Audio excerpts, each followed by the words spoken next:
అరకులో మొట్టమొదటిసారి ఒక ఒక పేద ప్రజలకు సేవ చేయాలనే ఒక దృక్పథంతో విజయ్ గారు ఆక్సిజన్ మల్టీ స్పెషాలిటీ హాస్పిటల్ స్థాపించడం ఒక మంచి శుభ పరిణామంగా చెప్పొచ్చు. ప్రస్తుతం విజయ్ గారు ఉన్నారు. అసలు మారుమూల ఈ ఏజెన్సీ ఏరియాలో ఆయన అంత చదువుకుని కాకినాడలో అంత ప్రాక్టీస్ చేసినప్పటికీ కూడా ఇక్కడికి వచ్చి ఎందుకు ప్రాక్టీస్ చేస్తున్నారనేది ఆయన మాటలో తెలుసుకునే ప్రయత్నం చేద్దాం. సార్ చెప్పండి, అసలు బేసిక్గా మీరు ఇక్కడ హాస్పిటల్ పెట్టడానికి ముఖ్య కారణం ఏంటండి?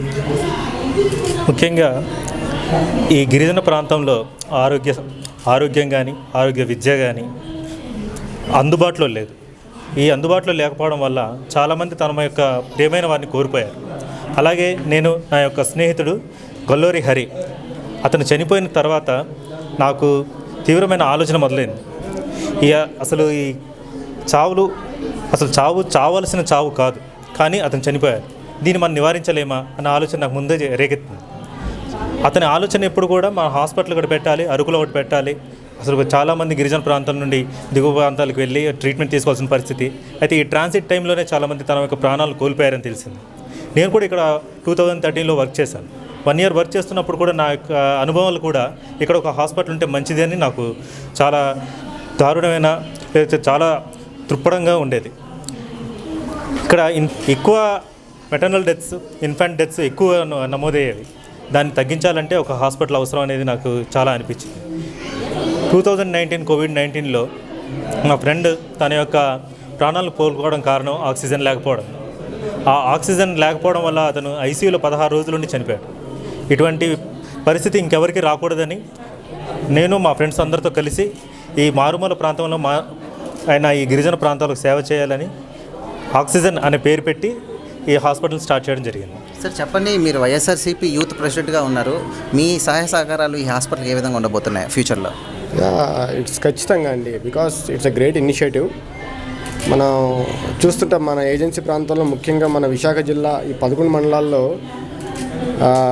వేరే డిసీజెస్ ఉంటాయండి. ఇక్కడ డెంగ్యూ కానీ, టైఫాయిడ్ కానీ, వైరల్ డిసీజెస్ కానీ, తర్వాత మాతా శిశు మరణాలు చాలా ఎక్కువ ఇక్కడ.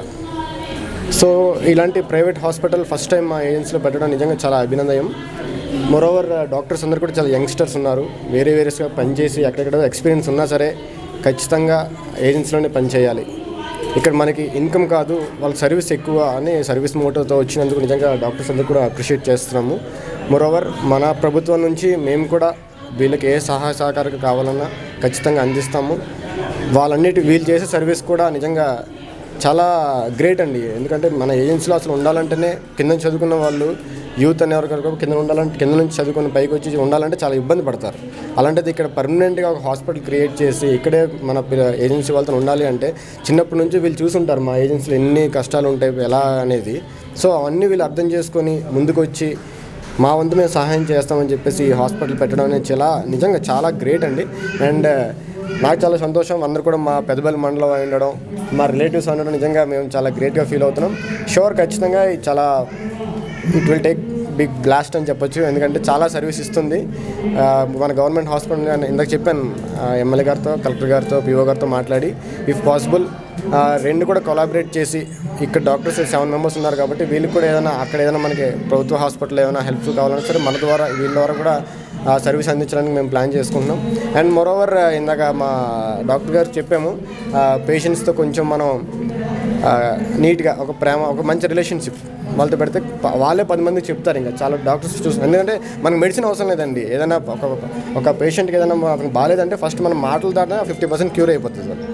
సో అంటే ఆ విధంగా మా యంగ్స్టర్స్ కూడా ఖచ్చితంగా డాక్టర్స్ ఉన్నారు కాబట్టి వీళ్ళు చేస్తారని నమ్ముతూ ఏ విధంగా హెల్ప్ కావాలన్నా, ఏ విధంగా సాయం కావాలన్నా సరే మేము ఖచ్చితంగా జగన్మోహన్ రెడ్డి గారికి చెప్పే మనకు ఆ లైన్ ఉంది కాబట్టి సో మేము అది తీసుకెళ్ళి ఈ హాస్పిటల్ ఇంకా ఎక్కువ ప్రమోట్ చేసి ఏజెన్సీ సర్వీసెస్ అన్నీ కూడా ఇక్కడ నుంచి మేము అంటే కేజీహెచ్, వైజాగ్ అన్నీ కొంచెం తగ్గించి సో అందరు ఇక్కడ వచ్చేలాగా మేము ఇంకా రానున్న రోజుల్లో మేము కూడా పబ్లిసిటీ చేయడానికి మేము ముందుంటామని చెప్తున్నాం. సార్ అదే కాదు, మీరు గత ఒక 10-20 ఏళ్ళుగా చూసుకుంటే అరకు అనేది ఒక డెవలప్మెంట్ ఏరియాగానే ఉంది, డెవలప్ అవుతానే ఉన్న సిటీ కాదు, అదే మన ఏజెన్సీ ప్రాంతం కాబట్టి ఇక్కడ హాస్పిటల్ ఫెసిలిటీ అనేది ఒక గవర్నమెంట్ హాస్పిటల్ తప్ప ప్రైవేట్ హాస్పిటల్ ఒకటి కూడా లేదు.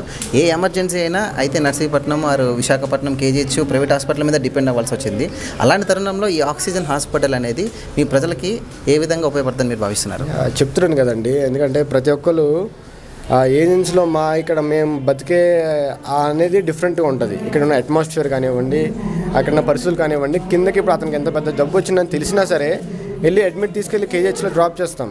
అక్కడ 2 days ఉంటారు, వాళ్ళకి ఒక 2 weeks ఉండాలి, ట్రీట్మెంట్ అవ్వాలి అంటే 2 days ఉండి అక్కడ ఉన్న క్లైమేట్ కావచ్చు, ఆ జనాలు కావచ్చు, వాళ్ళు భయపడి తిరిగి మళ్ళీ డాక్టర్స్కి తెలియకుండా వాళ్ళు వచ్చేసే పరిస్థితి ఉంది. సో ఏంటంటే ఇప్పుడు మనకి మన ప్రాంతంలో ఒక హాస్పిటల్ పెట్టాం కాబట్టి ఖచ్చితంగా వాళ్ళకి ఎటువంటి క్యూర్ కావాలన్నా, ఎటువంటి ఒక సర్జరీ ఆల్మోస్ట్ అన్ని డిపార్ట్మెంట్ పెట్టినట్టున్నారు. ఆల్మోస్ట్ అన్ని డిపార్ట్మెంట్స్ ఉన్నాయి, డయాగ్నోసిస్ కూడా ఉంది కాబట్టి సో కిందకి వెళ్ళే అవకాశాలు తగ్గుతుంది. సో ఎప్పుడైతే ఇది జనాల్లోకి వెళ్తుందో, ఓకే మా అరకులో ఒక హాస్పిటల్ ఉందంట, ఆల్మోస్ట్ కేజీహెచ్ అంత పెద్దది కాకపోయినా అక్కడ ఉన్న ఫెసిలిటీస్ అన్నీ ఇక్కడ ఉన్నాయి కాబట్టి ఖచ్చితంగా ఇక్కడే వెళ్దామని చెప్పి చాలామంది వచ్చే అవకాశం ఉంటుంది. అండ్ చేసేవాళ్ళు కూడా మన ట్రైబల్ పిల్లలే అంటే ఒక మాట వాళ్ళు తెలిస్తే చాలా, డాక్టర్స్ కూడా మా ట్రైబల్స్ అనేది తెలిసేసరికల్లా వచ్చే వాళ్ళు చాలా హ్యాపీగా వచ్చి మాట్లాడుకుంటారు. ఎందుకంటే మన వాళ్ళు కొద్దిగా లాంగ్వేజెస్ కొంచెం కాస్త టచ్ ఉంది కదా. సో మాకు వేరే లాంగ్వేజ్ ఉంటాయి. సో ఆ లాంగ్వేజ్ ద్వారా వాళ్ళు కూడా వచ్చి కమ్యూనికేట్ చేసుకుంటారు, మాకు ఇలా జబ్బు ఉందమ్మా అని.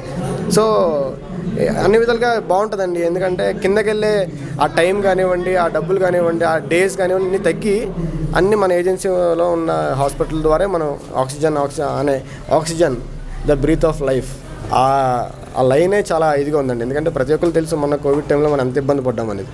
2 years నుంచి చూస్తున్నాం, చాలా ఇబ్బంది పడుతున్నాం. అలాంటిది ఆ సిచ్యువేషన్ నుంచి బయటకు వచ్చి వాళ్ళ స్నేహితుడి ఆ మరణాన్ని చూసి ఇలాంటి సిచ్యువేషన్స్ ఇంకా జరగకూడదు అని చెప్పేసి ఇలా పెట్టడం అనేది నిజంగా చాలా అప్రిషియేట్ చేయాల్సిన విషయం.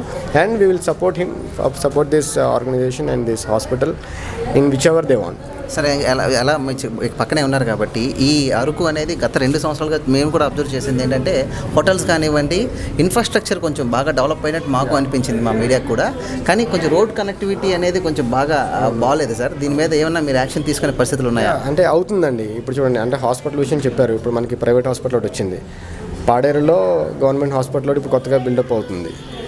ఆల్మోస్ట్ అది ఒక 500 crores స్టార్ట్ చేస్తున్నాయి. 2024 కల్లా అది కంప్లీట్ అవుతుంది. అండ్ మోరోవర్ మీరు అన్నట్టు రోడ్స్ చూసుకుంటే ఆల్మోస్ట్ ఇప్పుడు చూసారు మీరు, మనకి నేషనల్ హైవే వచ్చింది. డైరెక్ట్గా సాలూరు నుంచి భద్రాచలం వరకు నేషనల్ హైవే అవుతుంది. సో ఇవన్నీ ఒకసారి అయిన తర్వాత ఒక 2-3 years టైం పట్టచ్చు. బట్ ఒకసారి అది అయిపోయిన తర్వాత ఓవరాల్గా మనకు టూరిజం అనేది ఇంకా డెవలప్ అవుతుంది. ఎందుకంటే మెయిన్ డెవలప్ చేయాలంటే ఫస్ట్ రోడ్స్ ఉండాలి, ఎక్కడైనా సార్ కనెక్టివిటీ ఉండాలి. తర్వాత హోటల్స్ కూడా ఒకటి అంటే ఇక్కడ ఉన్న ఎంప్లాయీస్ కానివ్వండి, యూత్ కానివ్వండి, రకరకాలుగా ప్లాన్ చేసుకొని వాళ్ళే టెంట్స్ విషయం అన్ని అంటే ఏదోలాగా ఇన్కమ్ జనరేట్ చేసుకుంటూ మన ఏరియాలోనే మనం ఆ ఫలాలన్నీ మనం అందుకుంటూ 10 మందికి అందించేలాగా ప్లాన్ చేస్తున్నారు కాబట్టి so it will take nice అని చెప్పొచ్చు మనం. సార్ మీరు కూడా చెప్పండి, ఒక రేడియాలజిస్ట్గా మీరు ఇక్కడికి వచ్చి సేవ చేయడం ఎలా ఫీల్ అవుతున్నారండి? అంటే నేను చాలాసార్లు విన్నానండి ఇక్కడ గర్భిణీ స్త్రీలు చాలా ఇబ్బంది పడుతున్నారని చెప్పి. ఏంటంటే ప్రతి మినిమం ఒక 104 వ్యాన్కి ఒక 11 మంది 20 మంది గర్భిణీ స్త్రీలు ఇటు వెళ్తున్నారని చెప్పేసి. అలాంటి ఇక్కడ 11 104 ఉన్నాయని చెప్పి విన్నాను నేను. అలా వెళ్తే ఏంటంటే అయితే నర్సీపట్నం వెళ్ళాలి, లేకపోతే విశాఖపట్నం వెళ్ళాలి, లేకపోతే అటు విజయనగరం వెళ్ళాలి. కానీ అదే కనుక మనం ఇక్కడ కనుక ఒక స్కాన్ సెంటర్ పెడితే కనుక వాళ్ళకి ఎంతో ఉపయోగకరంగా ఉంటుంది. ప్లస్ వాళ్ళకి ఎందుకు వెళ్ళాల్సిన అవసరం కూడా లేదు. మెయిన్ ఏంటంటే వాళ్ళు ట్రాన్స్పోర్ట్ పెట్టే ఖర్చు వాళ్ళు ఇక్కడ స్కాన్ చేసుకొని ఇంకా అయిపోవచ్చండి. ఏంటంటే వాళ్ళు స్కాన్ చేసే ఖర్చు కన్నా ట్రాన్స్పోర్ట్ పెట్టే ఖర్చు చాలా ఎక్కువ అయిపోతుంది వాళ్ళకి. ప్లస్ అది కాకుండా చాలా మంది ఏంటంటే బిడ్డ అడ్డ తిరిగిపోవడం వల్ల వాళ్ళకి ఏంటంటే తెలియట్లేదు వాళ్ళకి అసలు. అదే స్కాన్ సెంటర్ మనం ఇక్కడ పెట్టడం వల్ల ఏంటంటే వాళ్ళు ఏంటంటే ఎర్లీ డయాగ్నోసిస్ అయిపోయి వాళ్ళకి ఎర్లీ ట్రీట్మెంట్ కూడా దొరికేటట్టు మేము చూద్దామని చెప్పి. ఇది ఒకటే కాకుండా ఏంటంటే చాలా మంది కడుపు నొప్పి అని చెప్పి వెళ్తూ ఉంటారు. వాళ్ళకి అసలు ఎందువల్ల చెప్పి ఎందుకని చెప్పి తెలియదు. ఈ మెయిన్ ఏంటంటే స్కాన్ ద్వారా ఏంటంటే మేము అది ఎందువల్ల అని చెప్పి కడుపు నొప్పి లేకపోతే ఏమైనా ఇబ్బంది కలుగుతుంది ఎందువల్ల అని చెప్తే కనుక దాని ప్రకారంగా ఈ డాక్టర్ గారు విజయ్ గారు వీళ్ళందరూ ఏంటంటే ట్రీట్ చేయడానికి మాకు చాలా ఈజీగా ఉంటుందని చెప్పి మేము పెడుతున్నాం అనమాట. సార్ విజయ్ గారు చివరిగా చెప్పండి, ఇక్కడ ఎంతమంది డాక్టర్ అవైలబిలిటీలో ఉన్నారు, ఏ ట్రీట్మెంట్స్ ఇక్కడ అవైలబిలిటీలో ఉన్నాయండి? ఇక్కడ నేను డాక్టర్ విజయ్ జనరల్ సర్జన్గా ఉన్నాను. నేను general, laser and laparoscopic surgeon నేను. సో సర్జికల్గా అన్ని రకాల సర్జరీ చేయగలం. సో నేను సర్జరీ చేయాలంటే నాకు ఒక రేడియాలజిస్ట్ ఒక పక్క డయాగ్నోసిస్ చాలా ఇంపార్టెంట్. అటువంటి డయాగ్నోసిస్ కావాలంటే నేను ల్యాబ్ మీద కానీ, అల్ట్రాసౌండ్ స్కానింగ్ మీద కానీ, సిటీ స్కాన్ మీద కానీ డిపెండ్ అవ్వాలి. సో నాకు ఆ సపోర్ట్ ఇవ్వడానికి నాకు రేడియాలజిస్ట్ డాక్టర్ కిరణ్ గారు ఉన్నారు. సో కిరణ్ గారు ఇక్కడ మాకు ప్రస్తుతానికి అయితే మేము అల్ట్రాసౌండ్ స్కానింగ్ మీదే డిపెండ్ అవుతున్నాము. దీంతోపాటు ఏదైనా ఏ ఆర్గనైజేషన్ అయినా ఏదైనా రన్ అవ్వాలంటే వాళ్ళ వైఫ్స్ కావాలి, అక్కడ ఉంటే తప్ప ఆ ఆర్గనైజేషన్ ముందుకు నడవదు. నా వైఫ్ డాక్టర్ షర్మిల గారు, తను MBBS జనరల్ ప్రాక్టీస్ చేస్తారు. డాక్టర్ కిరణ్ వాళ్ళ వైఫ్ డాక్టర్ నిషిత, తను MBBS, తను కూడా జనరల్ ప్రాక్టీస్ చేస్తారు. దీంతోపాటు అన్నిటికన్నా ముఖ్యంగా మాకున్న పెద్ద సపోర్ట్ ఏంటంటే డాక్టర్ రాంబాబు, ఇక్కడ లోకల్లో 104లో తను ఇప్పుడు మెడికల్ ఆఫీసర్గా చేస్తున్నారు.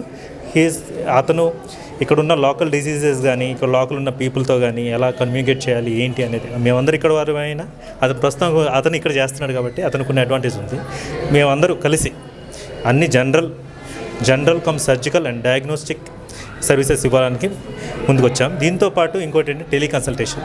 మేము ఇక్కడ జనరల్ కేసెస్ చూడగలము, గైనకాలజికల్ కేసెస్ చూడగలము, సర్జికల్ కేసెస్ చూడగలము.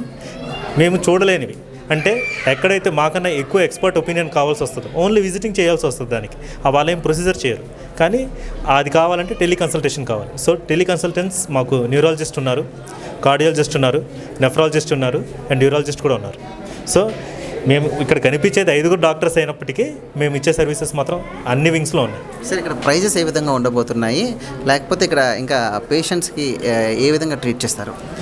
చాలా మంచి క్వశ్చన్ అడిగారు. అసలు ఈ క్వశ్చన్ గురించి మేము వెయిట్ చేస్తున్నాం. అసలు ఇక్కడ సర్వీసెస్ అనేది కంప్లీట్లీ మేమైతే చారిటీ బేస్డ్గానే అనుకున్నాము. సర్వీసెస్ ఏదైనా సార్ కమర్షియల్ అనే థాటే లేదు అసలు. ఇప్పుడు మేము ఇక్కడ పుట్టి పెరిగి ఇక్కడ మా వాళ్ళకి ఏదో చేయాలని ఇక్కడ పెట్టాము. సో ఈ సర్వీసెస్ ఎప్పుడు కూడా కమర్షియల్గా అయితే ఉండవు. మీకు ఇంకోటి ఏంటంటే ఏ టెస్ట్ చేయించుకోవాలన్నా ఏం తీసుకోవాలన్నా ఒక ఫార్మసిస్ట్గా లేకపోతే ఫార్మసీ మెడిసిన్ తీసుకోవాలన్నా సరే జనరిక్ మెడిసిన్స్ కూడా వాళ్ళు బ్రాండెడ్ మ్యానుఫ్యాక్చరింగ్ రేట్స్ వేస్తారు. మేము అలాంటివి కాకుండా బ్రాండెడే ఇస్తాము. ఎక్కడ జనరిక్ వెళ్ళేది లేదు, లో క్వాలిటీ మెయింటైన్ చేసేది లేదు. Quality with care, cost wise affordability బట్టి మేము అఫోర్డబుల్ కాస్ట్గా చేస్తాము. వీలైతే ఫ్రీగా కూడా చేయడానికి మేము కొన్ని కేసెస్కి సిద్ధంగా ఉన్నాం. సార్ మీరు చెప్పండి, మీరు ఒక బీఫార్మసీ స్టూడెంట్గా ఇంకా ఇలాంటి కార్పొరేట్ హాస్పిటల్లో రిక్వైర్మెంట్ ఇంకా ఉందని అనుకుంటున్నారా అరకులో? ఉందండి, అందుకే కదా ఇప్పుడు మేము చెప్పాం గవర్నమెంట్ తరఫు నుంచి పాడేరులో ఒక హాస్పిటల్ 500 crores పెట్టి సీఎం గారు అనౌన్స్ చేయడం జరిగింది. శంకుస్థాపన జరుగుతుంది. వర్క్ కూడా చాలా ఫాస్ట్గా అవుతుంది. మీరు గమనించి ఉంటే మీకు తెలుస్తుంది పాడేరులో. సో అంటే మనకు మెయిన్ అరకు అనేసరికల్లా ట్రైబల్ ఏరియా అనేసరికి ఖచ్చితంగా ఫస్ట్ హెల్త్ ఇష్యూ అండి, తర్వాత ఎడ్యుకేషన్ అన్నీ వస్తుంది. సో హెల్త్ ఇష్యూ అవడానికి ఒకరు వాళ్ళ తరపున వాళ్ళ స్థాయికి సంబంధించి ఒక్కొక్కరు ఏదోలాగా సాయం చేస్తున్నారు. మరి ఇంత పెద్ద ప్రైవేట్ హాస్పిటల్ పెట్టి దీన్ని నడిపించాలంటే చాలా కష్టం. And moreover below poverty line దగ్గర తీసుకున్న ఇప్పుడు డాక్టర్ గారు చెప్పారు. సో అంటే ఇక్కడ ఇందాక చెప్పినట్టుగా ఇక్కడ అమౌంట్ మనీ ఇంపార్టెంట్ కాదు, సర్వీస్ ఇంపార్టెంట్. మనం ఎంత సర్వీస్ చేయగలమో, మన ప్రజల్ని ఒక 100 మంది చనిపోతున్నారంటే కనీసం అందులో 30 మంది మనం కాపాడగలగాలి మినిమం. సో అంటే it will take time. And ఖచ్చితంగా ఈ ఆక్సిజన్ హాస్పిటల్ అనేది ఖచ్చితంగా మంచి పేరు తెచ్చుకోవాలని కోరుకుంటున్నాం. మా తరపున కూడా మన ప్రజలందరినీ కూడా ఇక్కడే మేము గైడ్ చేస్తాం. ఇంకా ఈ నెలంతా కేజీహెచ్ అంటున్నాం. స్లోగా వీళ్ళ వర్క్ బట్టి, ఎందుకంటే అందరూ ఎక్స్పీరియన్సెస్ అన్నీ ఉన్నాయి కాబట్టి స్లోగా మేము కూడా అందరినీ ఇటువైపే మేము మోటివేట్ చేసి ఇక్కడ వెళ్ళి ట్రీట్ చేసుకుంటే బాగుంటుందని చెప్పేసి మేము కూడా ప్రజలందరికీ చెప్పే ప్రయత్నం చేస్తాం. సార్ చివరిగా ఇంకా ఎవరైనా హాస్పిటల్ పెట్టడానికి ముందుకు వస్తే మీ సహాయ సహకారం ఎంతవరకు ఉంటాయి? ఖచ్చితంగా ఉంటుందండి. మంచి పని కదా ఇది. మంచి పనికి ఎవరైనా సపోర్ట్ చేయాలా, చేస్తేనే. ఇప్పుడు నేను ఉన్నానండి, నేను యాక్చువల్లీ ఎంఫార్మసీ అయింది. నేను డాక్టర్ అవ్వాలనుకున్నాను అప్పట్లో, కానీ అవ్వలేదు. అంటే మళ్ళీ లాంగ్ టర్మ్ చేయాలంటే నాకు అవ్వలేదు. అది ఫైనల్గా రాజకీయాల్లోకి వచ్చారు. ఎంఫార్మసీ అయిన తర్వాత నేను యాక్చువల్లీ నాది కెనడా అనుకున్నాం, బట్ రాజకీయాలకు అనుకోకుండా వచ్చాము, కంటిన్యూ అవుతున్నాం. సో అంటే ప్రతి ఒక్కరికి ఒక డాక్టర్ అనేసరికల్లా ఎక్కడో జాబ్ చేయాలని కాదు. డాక్టర్ అయ్యాడంటే ఖచ్చితంగా నేను హాస్పిటల్ కట్టుకోవాలని చెప్పి వాళ్ళ డ్రీమ్ ఉంటుంది. అందుకే అన్నాను కదా, ఆ డ్రీమ్ కమ్ ట్రూ అని చెప్పి అన్నాను మన వాళ్ళకి.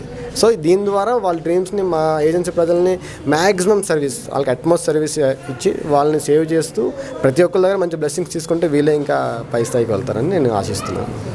Thank you. Please do subscribe Myra Media. Please subscribe Myra Media. Subscribe to Myra Media. Please like, share and subscribe to Myra Media for lot of film news, gossips and hot news. Please like, share and subscribe to Myra Media. For more interesting updates, please subscribe to Myra Media YouTube channel. For more updates, please subscribe to Myra Media. So like, share and subscribe to Myra Media.